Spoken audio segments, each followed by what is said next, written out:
के करीब 2:30 बज रहे होंगे। नाइट शिफ्ट करने के बाद मैं पैदल ऑफिस से घर की ओर लौट रहा था। वाहन न होने के कारण बीते 1-1.5 साल से महानगर की सुनी बियावान और लंबी सड़कें हमसाया बनकर मेरे साथ चलती हैं। बाप रे, इतनी लंबी लंबी और भूतिया सड़कें खत्म होने का नाम ही नहीं लेती, बस चलती रहती हैं, रुकने का नाम ही नहीं लेती। कहीं ऐसा घनघोर अंधेरा कि पैर कहाँ पड़ रहे हैं पता ही न चले, तो कहीं खंभों की लाइट से फूटते सफ़ेद झिलमिलाते प्रकाश में नहाती सड़कों की खूबसूरती देखते ही बनती है। रोजाना का रूटीन होने के कारण अब इन सूनी और अंधेरी सड़कों से डर नहीं लगता। इन्हीं सूने और बियावान रास्तों पर दिन भर इतना हैवी ट्रैफिक और चहल पहल रहती है कि एक कदम पैर चलना भी दूभर हो जाता है। मई की बेरहम गर्मी, माथे से निकलता पसीना और ऐसे में अचानक हल्की हल्की ठंडी हवा चलने लगी। माथे के पसीने से टकराती ठंडी हवा कितनी शीतलता प्रदान करती है।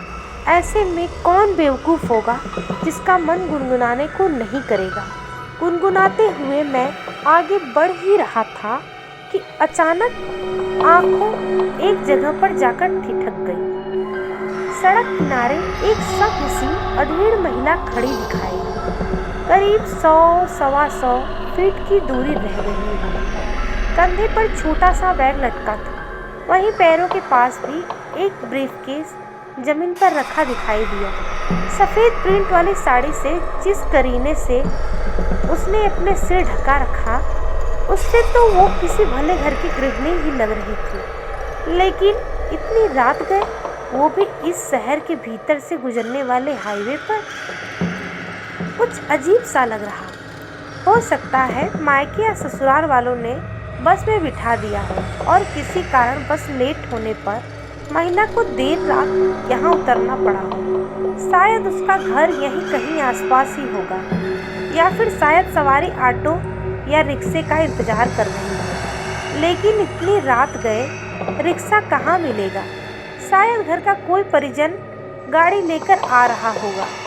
शायद सोचते हुए मैं उसके बहुत करीब आ गया। नज़रों से नज़रें टकराई, मगर वो जरा भी नहीं झेपी। मेरी आंखों में बराबर देखती रही। भय का नामो निशान तक नहीं था। वह इतना अंधेरा और सुनी रात में एक अकेली महिला, कम से कम मुझ जैसे मवाली सरीखे इंसान को देखकर तो डर ही जाए, लेकिन वो लगातार घूरती रही। चेहरे पर न कोई हाव न कोई भाव। हाँ, होठों पर मुस्कान बराबर जमी रही।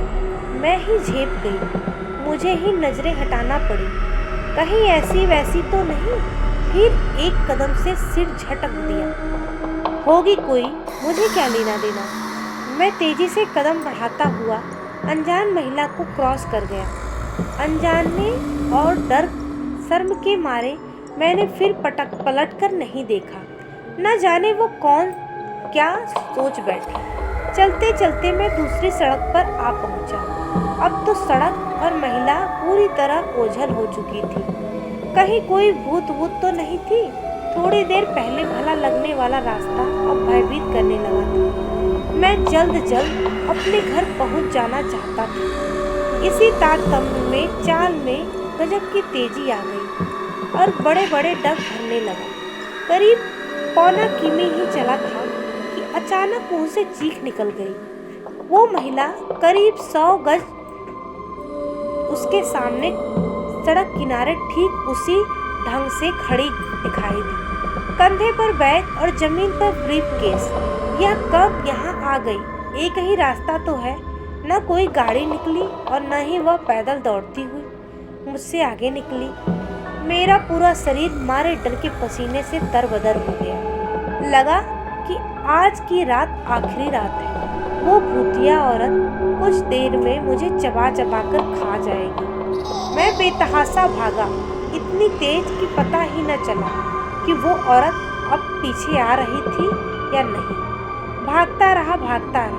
और सीधे घर पर जाकर ही रुका। सांसें औंधनी सी चल रही थी। घर के बाहर ही कुछ पल खड़ा रहकर अपनी सांसों पर कंट्रोल किया।